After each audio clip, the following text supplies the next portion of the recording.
Michael Crichton wrote over 24 novels, as well as loads of movies and TV shows. His most well-known work probably being Jurassic Park, of course. While he didn't give a huge amount of writing advice, I've managed to find a few pearls of wisdom out there that I think we can learn from, so here we go. Number 1, I don't try to write a bestseller.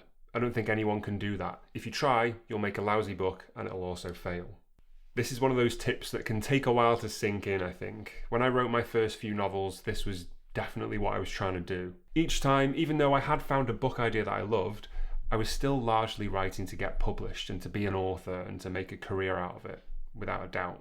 I would have written them anyway, definitely, but a considerable part of what drove me to get them done was that goal. I even felt a little bit annoyed when I saw advice like this, especially from published authors, because it sort of felt like, easy for you to say, you've done it. You're not still struggling and trying to make your dream happen. Suffice to say, if you're new to writing and you're taking on your first novel, or maybe your second, and this advice doesn't seem all that useful for you, I get it. Of course, we need to put some effort into making our books appeal to readers, and there's a million ways to do that. That is important, I suppose. However, the way I look at this tip now, and this is just my opinion, like always, is that you are a more important part of your book than you might think. I'm no longer chasing traditional publication for a variety of reasons, and I haven't written a bestseller, but I can tell you that the books and stories I write now are way better than anything I wrote back then with the primary aim of getting published. The reason for that is that I settled into my own style. I started writing for me ahead of anybody else. I stopped bearing in mind what people might want and what books had come before me that I could compare to, and letting all of that stuff go helped me to find my voice. Your voice is the unique part of your writing that can't be replicated by anyone else. It's what makes your stories yours and not anybody's. To readers, an established voice, I think, feels like an author writing with confidence in their style and their story. And I think readers notice that. Whenever I read a book by a good author, I always feel confident in the story because of that voice. And when I write a story that I know is in my authentic voice, I feel that confidence as a writer as well.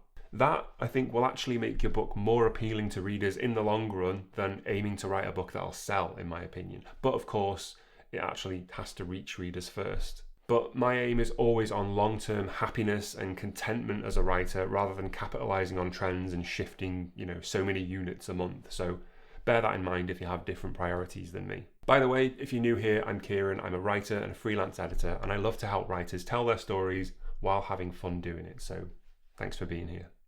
Number 2, I don't especially enjoy writing. I mean, I like it, but it's hard work. So it's a bit like running marathons. Runners like it, but they're ambivalent about it too. So I write because in some way I'm compelled to do it. I wanted to highlight this tip because in my many hours of research for these videos, and by the way, there's a whole playlist of these tips from famous authors on my channel, I rarely see an author acknowledging what a real pain writing can be. You're here watching this video, so it's likely that you enjoy writing. I enjoy writing too, but not all the time. Sometimes I can't even be bothered trying. Sometimes I have entire months like that. The idea of an author being someone who loves to write all the time, is always passionate and compelled by story, and was driven by fate to gift the world with their work, isn't all that realistic in my opinion. If that even exists, and their writing is actually good, those people must just be blessed. I'm not. Especially in the earlier years of learning to write, I questioned myself a lot.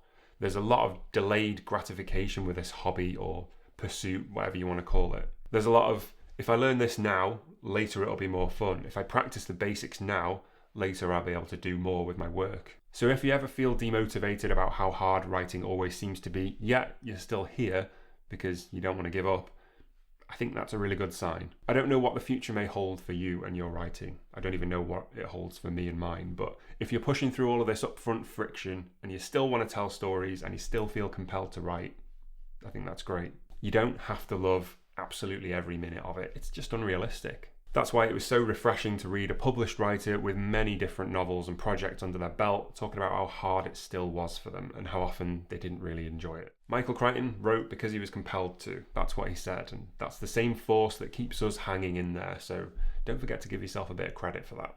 Number 3, my working methods depend. Sometimes I have a pretty good plan and I work regularly. At other times I just struggle and I revise and rewrite and give up in discouragement for months on end, then drag myself back to it, then get an okay draft, then make a little progress, then give up again, then try again. So sometimes it's like that. Yep, me too. This is definitely the way I work. There's no order to it. There's no routine to it. most of the time. If I'm actively working on a novel, I can be really regular in my approach. I can write regularly for the most part, and I can make pretty dependable progress without having to force things too much, though I never enforce rules like I have to write every day. But if I'm not writing a novel, my writing schedule is really erratic. I do editing work for other writers far more these days than my own writing, it seems, but luckily both activities kind of overlap with each other. I'm not suggesting that my lack of routine and organisation is better than a set routine and an organised plan for your writing, by the way. I'm just saying that both approaches can yield results. This, to me, is less about what kind of writer you are or what kind of story you're writing, and more about what kind of person you are. So, if you're all over the place like Michael Crichton was, by his own admission, then it might not be a massive problem. I think what it boils down to is, do you get results? If your sporadic writing routine produces stories that you like, I'd say just roll with it and relax into it. But if you're constantly frustrated about never finishing things, maybe try to engage that left brain a little bit more and introduce a little more routine. Number 4, my stories are not character driven. Usually I have the story first and I make the characters follow the story I've prepared for them. Sometimes the characters refuse. They can be troublesome. This one's really interesting to me because a while ago I covered Ken Kesey's writing advice, and he said the complete opposite of this, that his plot comes from his characters. I generally fall more in line with Ken Kesey's approach, so I find it really interesting to hear the opposite opinion because, like everything in writing, it never really is just one way or the other. Once we find something that works for us and makes our writing better and our lives as writers easier, it can often lead us to assume that we've figured something out about writing as a whole. That's why I think there's so many craft books and formulas and this and that out there, because some writers believe that if they figured something out for their book, it must apply to everyone else's book too. But in reality, I think it's more likely that when something works, it's because we've figured something out about ourselves. That's why I try to qualify any writing advice I give on this channel by saying, in my opinion or in my experience. Because I don't want people to hear me say, your plot should come from your character, and have them feel like they're doing something wrong when, in actual fact, that might be the way Michael Crichton wrote. In terms of my process though, I always start with an event, a situation. That's usually the form that my initial idea takes, and then I find the character, and from there the character informs the rest of the plot. The reason I do that is because I need help with plotting. I can't upfront think up an interesting story with engaging events and a good pace and twists and turns and all that stuff. My mind just doesn't seem to work that way, and sometimes I wish it did. But instead, I need a character to act as a kind of divining rod to give me some direction over where the story should go. But if you have that depth of imagination that I lack, and you can see the road ahead from the beginning, more power to you. I think plot-driven books and character-driven books definitely do have a different feel. It's a different experience reading each of them. But maybe you're like me, and you read both, and you enjoy both. Variety's good. People doing things differently is good. It produces things that are new and inventive. It's evolution. Number 5. I don't read reviews. The reason is that the good reviews don't make me feel good, and the bad reviews make me feel bad, so it's a losing proposition. I really don't have an awful lot to say on this one, as it really isn't something that I deal with a lot, but as a writer on the internet who has work out there, I have struggled with reading reviews. I think Michael Crichton sums it up perfectly. Good reviews have no effect, and bad reviews really suck, so there's no point in reading any of them. I'm quite an independently minded person. I'm not particularly easily swayed, so luckily I don't feel that much temptation to keep reading reviews of my work. Also, there just straight up aren't that many reviews of my work anyway.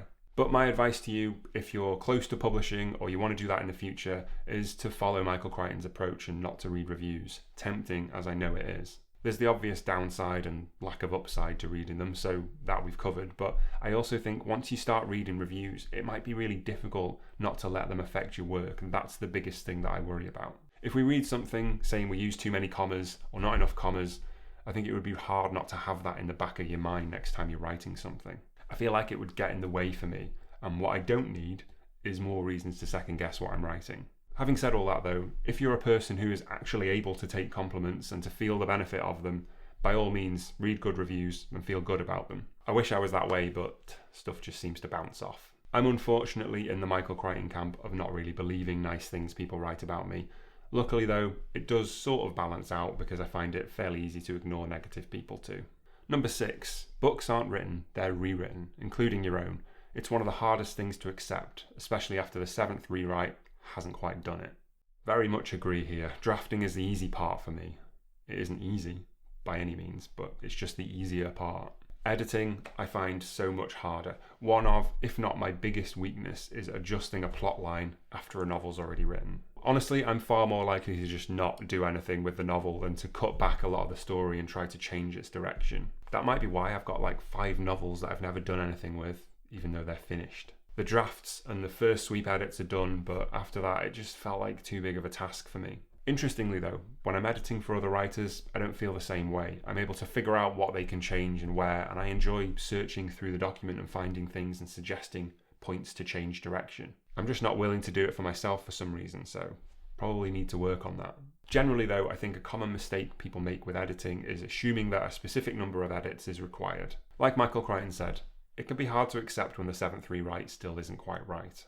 I'm quite a methodical person really, so I'd love to be able to say, okay, book's drafted, 3 rounds of edits and it'll be finished. But I've never had such a regulated experience. For me, it's always like a couple of edits, a few months not looking at it, another edit, several days spent Control and F searching for words and changing them to other words and changing them back, and then another week spent formatting the thing. But even then, it depends. I can write a short story that I think just needs a little shape up, and I find I'm still happy with it when I read it back a year later, so I feel like I did enough with it. Then I can edit a novel for 6 months, then read it back 6 months later, and think, this still isn't quite there. Hindsight plays a big part in this, I think. When we're so close to our own stories, it's hard to really see them as a reader would, because we know too much about how they were built. The best way to get distance that I've found is to just take time away from your story so that your brain forgets all the little details and stops seeing what it expects to see and start seeing what's actually there. There is the option of hiring an editor, of course, if your situation allows it, but self-editing is absolutely possible.